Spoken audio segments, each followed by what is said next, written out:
Sevaiyan Cook થઈને ready છે કે નહીં? ચાલો પૂછી લઈએ शेफને। तो मैडम लीजिए, हमारा सेवैया मुजफ्फर रेडी हो गया है। ओके, और अब ग्लास आप मुझे दीजिए, मैं उसमें प्रेजेंट करता हूँ। श्योर।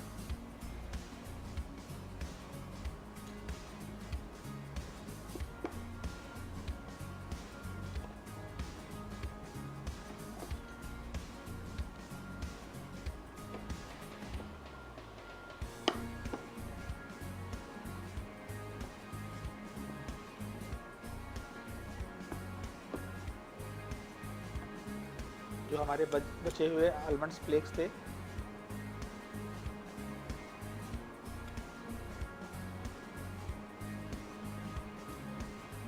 इससे हमने इसको गार्निश कर दिया है।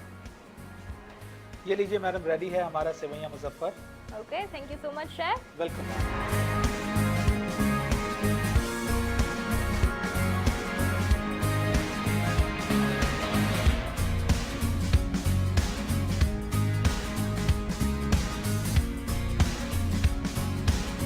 તો ફ્રેન્ડ્સ, સેવૈયા મુઝફ્ફર બનીને એકદમ રેડી છે। ફટાફટથી નોટ કરી લો એને બનાવવા માટેનો એક ક્વિક રીકેપ। સેવૈયા મુઝફ્ફર બનાવવા માટે જોઈશે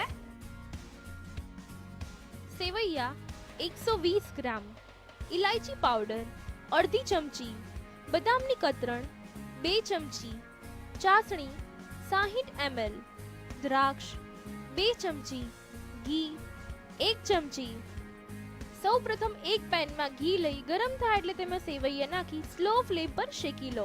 ત્યારબાદ તેમાં ચાસણી, ઇલાયચી પાવડર, સૂકી દ્રાક્ષ અને બદામની કતરણ એડ કરી 5 મિનિટ કૂક થવા દો।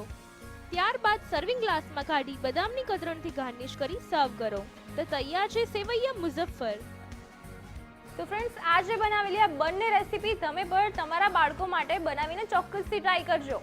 અને અત્યારે સમય થઈ ગયો છે મારો તમારાથી વિદાય લેવાનો। તો મને આપો રજા, આવજો।